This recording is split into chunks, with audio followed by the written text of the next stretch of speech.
Hello, everyone, and welcome back to another insightful episode of MedSynapse podcast series. I'm your host, Hetvi, and today we're diving into a topic that has seen remarkable advancements in recent years, which is hair transplant surgery for both men and women.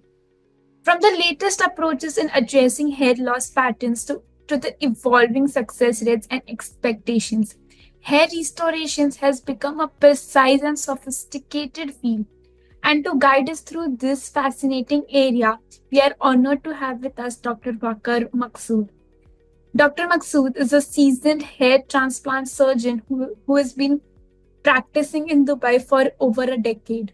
He's a member of the International Society of Hair Restoration Surgery, which is affiliated with the American Board of Hair Restoration Surgery. And he brings a wealth of experience from top clinics worldwide. With a clinical dermatology and dermatosurgery fellowship from the Institute of Dermatology in Bangkok, he's truly a global authority in hair restoration. So, Dr. Maqsood, welcome and thank you for joining us today. Thank you, MedSynapse. To start with, doctor, and there are have been with hair loss being so different for men and women.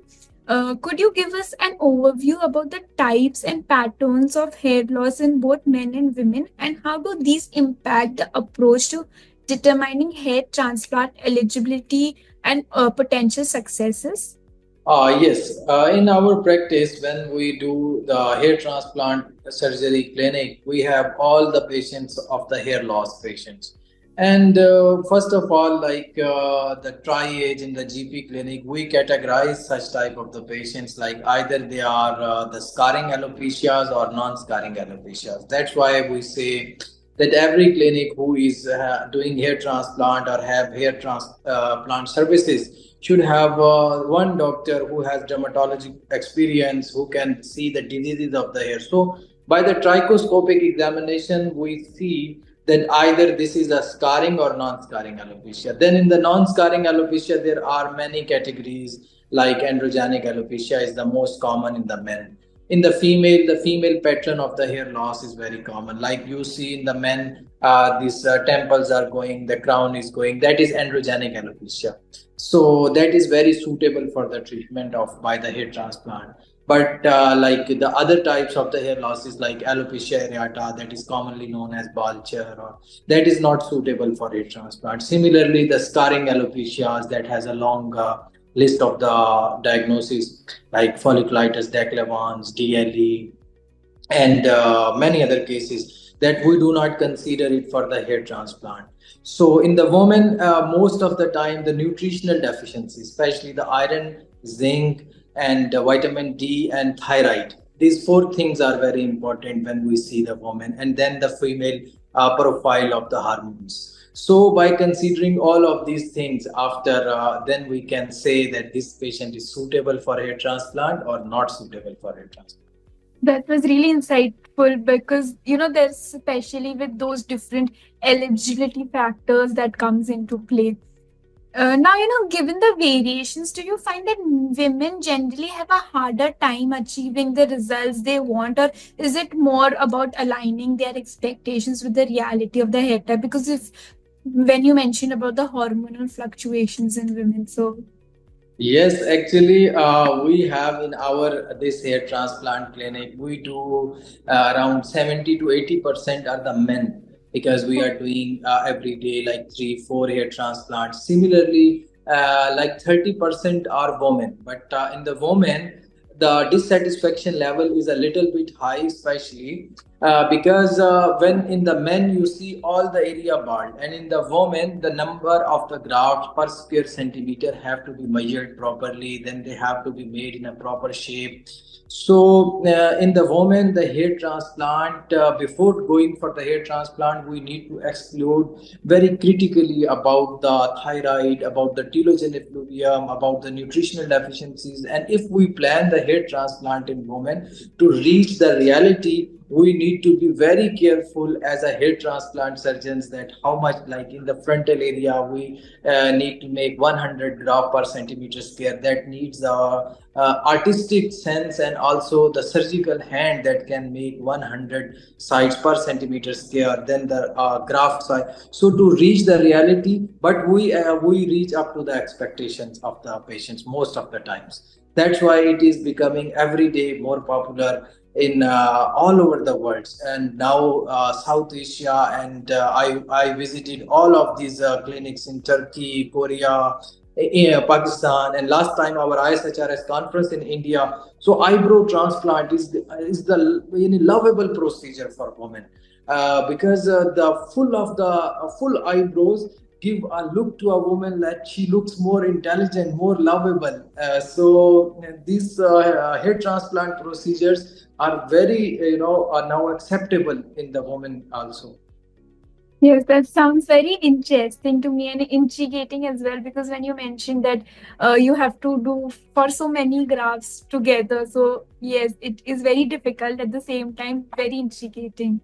Yes, and if I sometime I show you when you fill up the eyebrows properly in a proper direction, in a proper, a woman face looks like more intelligent, a little bit like a squint part of the thing comes into the face, and it looks very intelligent face, like full of the eyebrows, totally like before it was like the lip fillers, the Russian lip fillers you do, and the eyebrows, and like some people have in the woman, they have the frontal hair loss just to cover a little bit of the proper density. It gives so nice shape to the face, and our patients love it.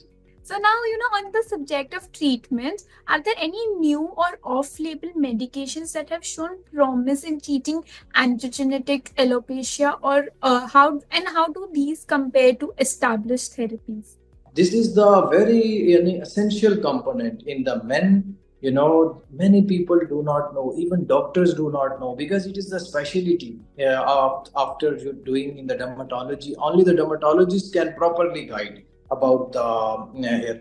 Minoxidil and finasteride is two medicines, such type of the medicine that anyone who has androgenic alopecia, they have to use it the long time. Even after hair transplant, they have to use it lifetime. You are getting my point? Yes, yes. Yeah, because we need to educate the people that finasteride in the 99% people is safe. It's in the men, because finasteride is contraindicated in the woman in most of the cases, except in the menopause or in some of the patients where estrogen level is high. But the finasteride and minoxidil, two medicines, are essential medicines for androgenic alopecia.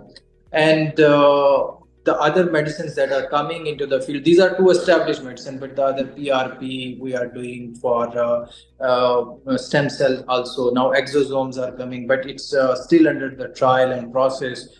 But the medicinal support with the minoxidil and finasteride in the men, and in the women, if the nutritional deficiencies are, we have completely checked the nutritional deficiencies, thyroid, vitamin D, zinc, and these are okay. Then, if it is established that this is female pattern hair loss, then the minoxidil 2% is FDA approved medicine for the woman. And this medicinal support is the necessary component of the hair transplant. Nobody can say that I can restore hair without the support of medicine. That is very interesting and promising indeed. And I think it is so good to know there are also so many alternatives available these days. Yes, there is a very nice now stem cell stabilizers, because hair follicles have two very good and established niches of stem cells, and now there are a new. This is a new medicine that is a stem cell stabilizers that are going doing wonders. That has even sometimes put a question mark on the future of the hair transplant, like maybe people will not do the hair transplant, doctors do not need to do hair transplant because the stem cells, but it's still under trial and it's very early to say anything about them. Maybe you are asking about them. I think it is very promising to know these newer technologies that are coming in. So now, Yes. yes. So now, based on your experience, what would you say are the main factors that contribute to the success or failure of hair transplants? This is a very essential thing to tell people that always go for a surgery to a doctor, because this is a very simple surgery, but it is a very complex surgery. Simple surgery in this term that we have to go only 4 to 6 deep into the skin, like we are not going to touch the by the FUE method I'm talking. But there are all over the world, this is an issue that the technicians or nurses who are working with the doctor, later on they made their own clinics and started. So the success rate depends upon, number one is that your doctor is a properly trained, properly registered, qualified to do the hair transplant. Then in the 99% of the cases, the hair transplant is a life-changing experience, especially in men. Men love the big hairs. Even myself, I have grade A7 baldness, Norwood pattern grade 7 baldness, and this is my hair transplant. So I tell you that I was doing my post graduation in Thailand, and I was visiting many countries. I never shared my pictures to anyone. After doing the hair transplant, I was feeling more confident. I was feeling more sociable. So the hair transplant is a very promising procedure for the patients. But the success depends upon that it should be taken by a doctor. It should be taken as a hair restoration, not a hair transplant. It should be the medicinal support. Sometimes the support from SMP, sometimes the support from G cell therapy or PRP is necessary. So if it is done all together, this procedure is very promising and gives very good results. It is really interesting to know and something very new information for me as well. So now, speaking of the post-operative care, do the transplanted hair go through the same growth cycles as natural hair, or are there specific factors that influence their long-term survival?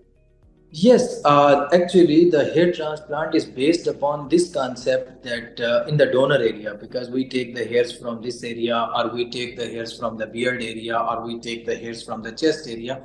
These are DHT sensitive hairs. Yani they do not have the DHT receptors. So when we shift these hairs to this area, because these hairs are falling because genetically they have androgenic receptors, DHT is attaching to them. So when these hairs that do not have the DHT receptors, we shift them here, so they stay all time here. But actually, the reason is that these hairs cannot stay long time, because we cannot use only the safe area, because only the safe area has like 3,000, 4,000 grafts. But usually when I do the transplant, I go 6,000, 7,000 as per requirement of the patient. So we need to use some graft from the unsafe donor area also, and it is the essential requirement to properly fill in. So the transplanted hair do not fall and do not weak if you continue using minoxidil and finasteride. If you are not using minoxidil and finasteride as per the requirement, as by the doctor is saying in the men, so you will be losing the transplanted hairs also in the next 5 7 years. There will be the density will be lost, like the hair will go, diameter will be lost, like from here to here, like the diameter of there, and a little difference like zero point 0.3 micron meter of the diameter lost, it will affect the whole density of the hairs. So the hair transplant is long lasting, but with the support of medicine. Yeah, I think a lot of patients are usually worried about this question, so it is rightly answered by you, I would say. Now, hair transplant surgery, like any other surgical procedure, can come with complications. So, could you walk us through some of the common issues or complications, like shock loss, scarring in the donor area, or even the graft failures, as you also mentioned earlier? So, how you typically address these challenges? Actually, the hair transplant went into the black market in the very early ages of its discovery. And the major problem of the complication is that the non doctor cannot understand that androgenic alopecia is a progressive disease. Yani you have done the hair transplant for this area, but the this disease is progressing, and he has no hairs at this area now. Or you done the crown area in a very young patient, and later on he lost the hairs from this side. So one of the best one of the best thing is that you first need to do a consultation with the doctor, that how to make your hairline to avoid the complications. So hair transplant is becomes a combination of art and medicine. And the other complications like shock loss is a temporary loss, like sometimes because of the loss of the blood, there is shock loss that is easily recovered. The other one of the major complication that happens to very few, but that is the skin necrosis, that if a number of the grafts are more than the blood supply, or the patient is smoking or alcohol, because this type of the surgery, the graft when going inside, it has to develop its blood vessels. So that at that time, that is a very critical time, the next 10 days. So every doctor who is doing the hair transplant remains in touch with the patient by himself, or with the very specific way to see the next 10 days. So skin necrosis is the only complication that can cause a problem, because it is prone to the infection, and then it needs to be treated. Otherwise, it's a very safe procedure. It's a minor surgery, categorized as minor surgery in the regulations everywhere, and usually there are very less complications. And if there are any complications, can easily be treated, except the artistic sense if lost, like the bad hairline, or the progressive nature of the disease has not been addressed properly. That is difficult. And myself now, after doing the 10 years of hair transplant surgery, I'm now taking the corrective surgeries from last 2 years. So I have done now the corrective surgeries, and that is difficult to treat, really difficult to treat for the patient, because he has first spent a lot of money on the hair transplant, then he is doing the corrective surgery. And me, I try my best to do not charge to the patients for the corrective surgeries, because we need to take graft from here, then we need to redistribute it. So my advice to all the patients who are going for a transplant, just to for the doctors who is doing himself by himself the surgery, not by his technician, the surgical component and the hairline planning must be done by a doctor. Yeah, I think that is so good to know that the challenges are actually manageable with the right protocols and the right, as you mentioned, the right person in place. Yeah. So, yes, now this brings a lot of clarity, doctor, and thank you so much for sharing your insights on hair transplant surgeries. And these insights were really invaluable to us. Thank you. Welcome. And I'm sure our listeners also learned so much from your expertise today. So thank you once again for joining. And remember, if you're a healthcare professional who is eager to delve deeper into medical topics or have questions, do not hesitate to join us on the MedSynapse platform. MedSynapse platform is not just a resource, it's a dynamic space where you can connect with your medical peers, participate in meaningful discussions, and contribute to the ongoing evolution of healthcare. So until next time, stay informed and take care.